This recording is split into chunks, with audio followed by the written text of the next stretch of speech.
विद्यार्थियों नूं। बेटा अज असी अपने समाजिक सिक्ख्या दे विच इंडिया दा मैप करन जा रहे हैं। उहदियां अज असी स्टेट्स जिहड़ियां वो सिखांगे।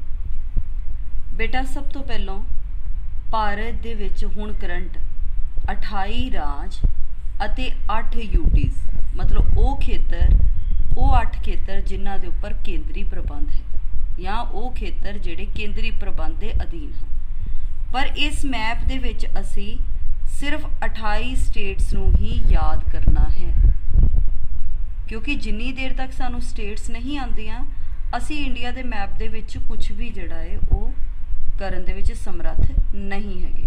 सो अज असी चंगे तरीके नाल 28 स्टेट्स नूं लर्न करना है। सो बेटा पहलों असी की करते रहे हैं कि इंडिया दे विच 29 स्टेट सी। सो जम्मू कश्मीर भी एक स्टेट सी, पर हुण जम्मू कश्मीर नूं स्टेट दे दर्जे चों हटा दिता गया है। यह तुसी देख रहे हो।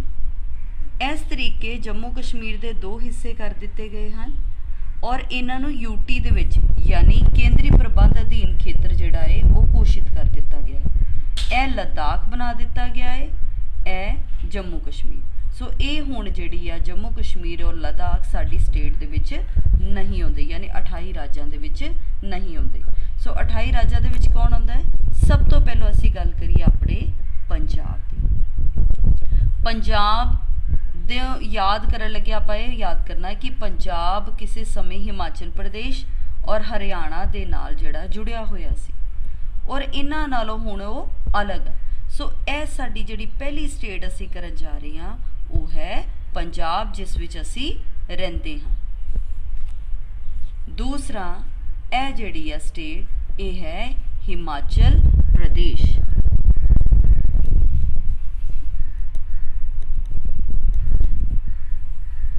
असी क्वेश्चन करते हैं कि आधुनिक पंजाब कदों बनिया?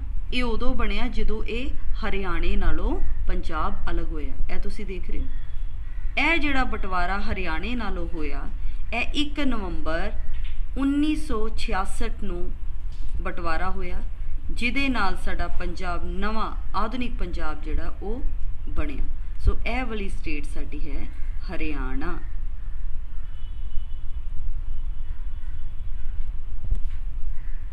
उस तो बाद आपां नीचे नूं आ रहे हैं। यह जिहड़ा तुसी वड्डा खेतर देख रहे हो यह स्टेट हैगी है राजस्थान।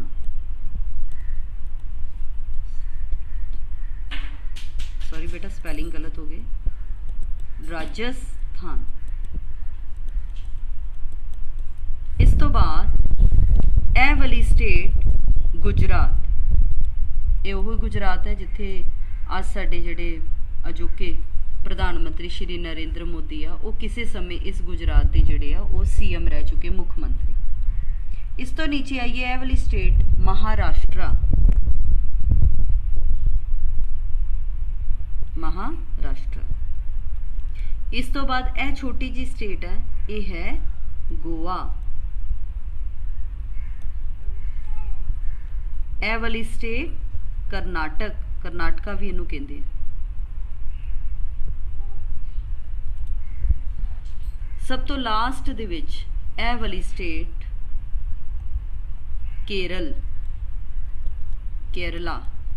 इनू असी साखर राज भी कहने हैं, जिथे सब तो वध पढ़े लिखे लोग जिहड़े आ पूरे इंडिया दे विचों इस स्टेट दे विच पाए जाते हैं और इत्थे अनपढ़ता जिहड़ी आ बहुत घट मिलती है। हुण असी इत्थों नीचे तो ही उपर वल जावांगे। यह स्टेट है तमिलनाडु। तमिलनाडु। यह इकट्ठी स्टेट सी किसी समय, इनू आंध्रा प्रदेश कहते सी।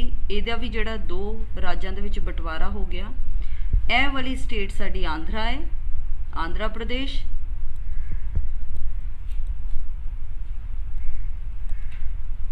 और यह तेलंगाना, तेलंगाना भी कहते इनू तेलंगाना।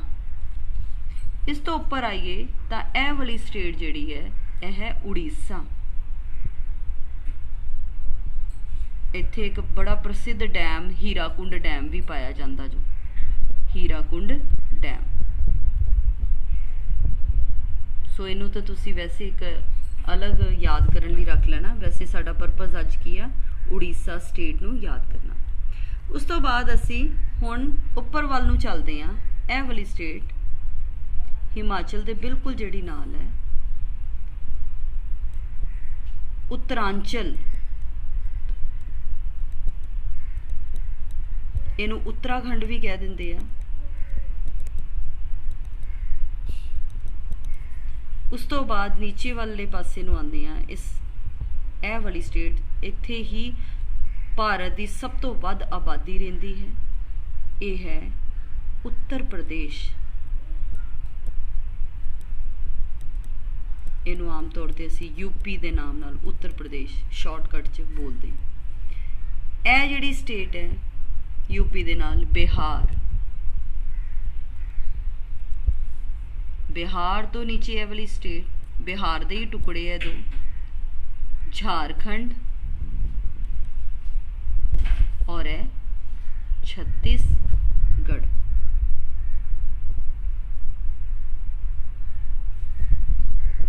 बंगाल दी खाड़ी दे नाल समुंदर दे नाल लगदा, जिथे चक्रवाती तूफान भी हुण आया सी, बहुत ज़्यादा नुकसान भी होया। सो यह स्टेट आ पश्चिमी बंगाल। इनू वैस्ट बंगाल भी कहंदे आ आम तौर पर, पश्चिमी बंगाल। हुण यह जिहड़ियां सारियां स्टेट्स असी कर लईआं, यह एक सेंटर दे विच स्टेट है। इहदा नाम सेंटर तो ही मतलब सेंटर वांगू ही मध्य प्रदेश, क्योंकि ये विचकार पाई जाती है। तुहानूं पता मध्य का मतलब भी विचकार होता है। सो मध्य प्रदेश। सो इस तरीके असी यह जिहड़ियां सारियां स्टेट पंजाब तो लैके इधर तक नीचे आन तक उपर यह 21 स्टेट्स आपां जिहड़ियां लिखियां। साड़ियां टोटल किनियां 28।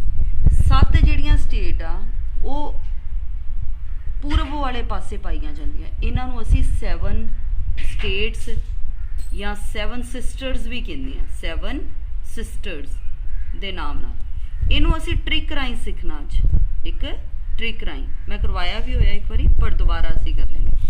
देखो जी, सब तो पहले आप ट्रिक ये याद रखना कि सूरज की किरण इंडिया दी फर्स्ट स्टेट कित्थे पैंदी आ? अरुणाचल। यह तुसी याद करना है कि इंडिया दे विच सब तो पहली जिहड़ी सूरज की किरण आ वो अरुणाचल प्रदेश दे विच पैंदी। उस तो बाद अरुणाचल की जिहड़ी सूरज की किरण वो नाग नूं बड़ी पसंद आ। असी ट्रिक याद कर रहे हैं। सो ये नाग बनाया। नाग तो की आ जाता है? किहड़ी स्टेट? नागालैंड। सूरज की किरण नाग ते पै रही, नाग नूं की पसंद आ नीचे स्टेट? मणि। मणि बहुत पसंद होंदी है ना। सो स्टेट है मणिपुर। हुण अपनी मनी नूं बचाउण लई हमेशा उहदी हिफाजत लई की कर रखता है? उहदे उपर अपनी फन खिलार के रखदा मणी दे उपर। तो इनू हिंदी च जिहड़ी आ फन नूं आपां कहंदे आ मीज़ो। तो यह स्टेट है साडी मिज़ोरम। इस तो बाद ये सारा कुछ किहड़े जंगलां च वापर रहा है? त्रिपुरा दे जंगलां च। और त्रिपुरा दे जंगलां च हमेशा ही की रहिंदा है? बदल, यानी और आप हिंदी च की कहते मेघालय। ये मेघालय स्टेट है। और मेघालय दे नाल और इस नज़ारे दे नाल आसमान बहुत ही सुंदर दिखाई दिंदा। और आसमान दा मतलब केड़ी स्टेट? आसाम। सो इस तरीके आप बाय ट्रिक इनू याद करना भी सूरज की किरण कित्थे पै रही? अरुणाचल प्रदेश। और किनू पसंद है? नाग नूं नागालैंड। नाग नूं होर की पसंद है? मणि, मणिपुर। मणि दे उपर हिफाजत दी की खिलार के रखदा? मिज़ोरम स्टेट है। फिर ये कित्थे वापरिया सारा कुछ? त्रिपुरा दे जंगलां च। और त्रिपुरा दे जंगलां च की छाए रहिंदे? मेघालय, यानी मेघालय स्टेट। और उहदे नाल आसाम, यानी आसाम। आसमान बहुत सुंदर लगता है। ये स्टेट है आसाम। ठीक है। इस तो इलावा असी एक स्टेट भूल रहे हैं, वो है सिक्किम। केड़ी है स्टेट? सिक्किम, जिथे साडे दर्रे भी पाए जाते हैं, नाथूला। और यह जिहड़ी है सिक्किम स्टेट है। सो इस तरीके बेटा यह साडा जिहड़ा अज राजनीतिक नक्शा असी लर्न किया। सो सिर्फ 2 चीज़ां गल्लां इहदे विच मैं समझाऊंगी कि सब तो ਵੱਡਾ ਖੇਤਰਫਲ ਜਿਹੜਾ ਹੈ ਜਾਂ ਖੇਤਰਫਲ ਰੱਖਣ ਵਾਲੀ ਸਟੇਟ ਉਹ ਰਾਜਸਥਾਨ, ਇਹਦੇ ਕੋਲ ਸਭ ਤੋਂ ਵੱਡਾ ਏਰੀਆ, ਸਭ ਤੋਂ ਛੋਟਾ ਗੋਆ, ਸਭ ਤੋਂ ਵੱਧ ਆਬਾਦੀ ਉੱਤਰ ਪ੍ਰਦੇਸ਼ 'ਚ ਤੇ ਸਭ ਤੋਂ ਘੱਟ ਆਬਾਦੀ, ਕਿਉਂਕਿ ਇੱਥੇ ਬਹੁਤ ਜ਼ਿਆਦਾ ਠੰਡ ਹੁੰਦੀ ਹੈ, ਸਿੱਕਮ। ਸੋ ਆਸ ਕਰਦੀ ਹਾਂ ਕਿ ਤੁਹਾਨੂੰ ਇਹ ਰਾਜਨੀਤਿਕ ਨਕਸ਼ਾ ਚੰਗੇ ਤਰੀਕੇ ਯਾਦ ਕੀਤਾ ਹੋਏਗਾ। ਤੁਸੀਂ ਇਹਨੂੰ ਬਾਰ-ਬਾਰ ਪ੍ਰੈਕਟਿਸ ਦੇ ਨਾਲ ਮੈਨੂੰ ਜਿਹੜਾ ਹੈ ਐਂਡ ਦੇ ਵਿੱਚ ਬੜੇ ਸੋਹਣੇ ਢੰਗ ਨਾਲ ਕਲਰਿੰਗ ਕਰਕੇ ਤੁਸੀਂ ਮੈਨੂੰ ਇਹਦਾ ਰਿਸਪੌਂਸ ਭੇਜਣਾ। ਮੈਂ ਆਸ ਕਰਦੀ ਤੁਹਾਨੂੰ ਅੱਛੇ ਤਰੀਕੇ ਸਮਝ ਆਏਗਾ ਔਰ ਮੈਨੂੰ ਇਹਦਾ ਰਿਸਪੌਂਸ ਜਿਹੜਾ ਹੈ ਮੈਪ ਬਣਾ ਕੇ ਜ਼ਰੂਰ ਭੇਜਣਾ। ਅਗਲੀ ਵੀਡੀਓ ਦੇ ਵਿੱਚ ਮੈਂ ਤੁਹਾਨੂੰ 8 ਕੇਂਦਰੀ ਪ੍ਰਬੰਧ ਅਧੀਨ ਜਿਹੜੀਆਂ ਯੂਟੀਜ਼ ਆ ਉਹ ਜਿਹੜੀਆਂ ਲਰਨ ਕਰਵਾਉਂਗੀ। ਇਹਨੂੰ ਪ੍ਰੈਕਟਿਸ ਕਰੋ ਔਰ ਇਹਦਾ ਜਿਹੜਾ ਮੈਪ ਬਣਾ ਕੇ ਮੈਨੂੰ ਭੇਜੋ। ਥੈਂਕ ਯੂ ਬੇਟਾ, ਬਾਏ।